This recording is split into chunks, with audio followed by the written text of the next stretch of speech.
Welcome, everyone. It is a pleasure to have another event in our Exponential Digital Ethics series today. Our focus will be on the societal impact of digital ethics. And we have a very important guest today, Ivana Bartoletti, who is joining us, as well as Dr. Jane Thomason.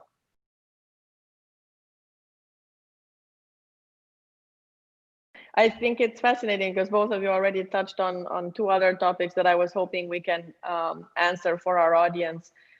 We live in these unprecedented times, right, where we see an exponential adoption of the emerging technologies, which we all wanted for a long time. But on the other hand, some have mentioned that the pandemic has actually worsened trust in organizations and in governance in general.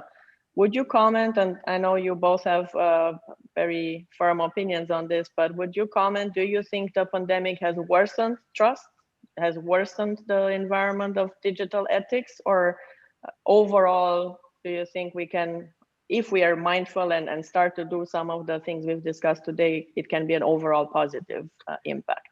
I mean, I don't know what you think, Jenny, but I'm a bit perplexed about this. I think the pandemic has had a sort of, on the one end, I think people have realized the importance of personal data in a way that I don't think we had been so much aware of how interconnected our well-being is, that if I have COVID and I'm sitting next to you for 10 minutes, that I may infect you. So there is nothing more valuable in the collective sense than a piece of very personal data. And I think to an extent, we've come to realize that not only, how interconnected we are, but also the fact that, there is something around good handling of personal information, which is very important. And I think we've touched that, people have seen this firsthand. If we are able to share, then we are able to achieve something important. So I think that has changed to an extent the idea that the problem is a problem of trust, but it's also a problem with infrastructure. So, it's also a problem that it's 2020 and we don't have the right infrastructure to handle data in a proper way. I mean, it's good that we're starting to talk about data trust, that we're starting to talk about data cooperatives. The European Union is used the concept of data altruism. The UK National Data Strategy, so where I live, they talk about data trust quite. So I think the problem is during this pandemic, I think we've come to realize the collective value of personal information. The fact that trust is not just about the mishandling of individual data, but it's also about the lack of the right infrastructure that enables us to really harness the value of data in the proper way. And the last thing about this pandemic, I feel, is that we've countries around, I mean, the response to the pandemic was building on the trends that we've already seen in society: datafication, surveillance. So the pandemic probably has brought this more to the fore. So on the one end, we're seeing people that, during the pandemic, we were worried about, we're having an app, are people going to spy on us? And something quite dramatic happened during this pandemic, in my view. And this is the key problem that we need to address. That to an extent, we have come to see privacy against health, privacy against security, as if it's impossible to have them going hand in hand. If it's impossible to say, look, we've got privacy enhancing technologies, we can use them, we can find where, yes, maybe it's not safe 100%, but it's a massive mitigation if we are able to use differential privacy, or if we are able to use encryption in the proper way. So I really wish that with the pandemic, we were able to say, okay, we understand the value of data, we understand it's a problem of infrastructure, and we also understand that you can't pitch privacy against health or privacy against security, because there is, it's a false dichotomy, and it's exactly the dichotomy that the people who don't want ethics are talking about, and I'm really concerned about that.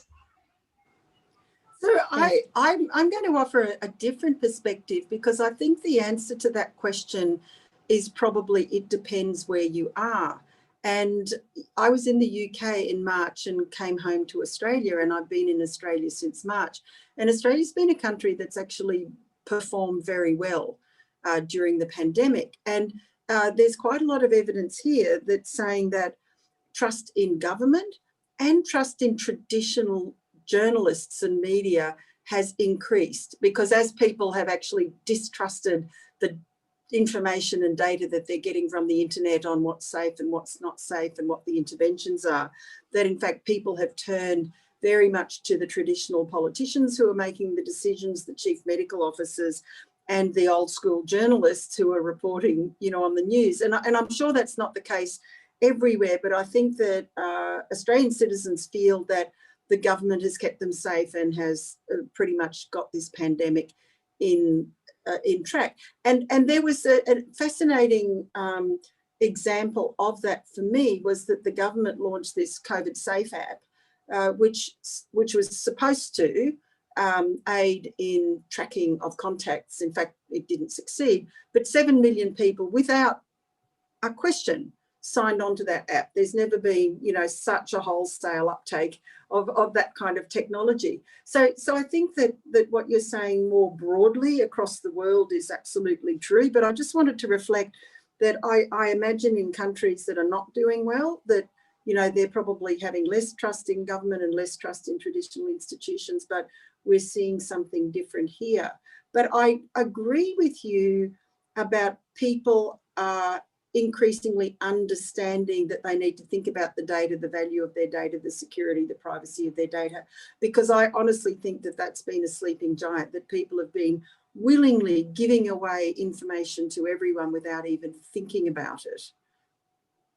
Absolutely. I can echo what you both said. And when I use the word perplexed, I can use the word ambivalent. So the digital advocate in me has said clearly that the pandemic is like an amazing catalyst that made everything come true that we always wanted for the last 10 years from an emerging technology perspective. But on the other hand, as an ethics faculty member, I'm worried very, very much about what I see, including the vaccines approval. So right, on the one hand, we want the vaccines to be approved fast. On the other hand, they've unfortunately skipped over a lot of the things we know are usually traditionally required to approve a vaccine.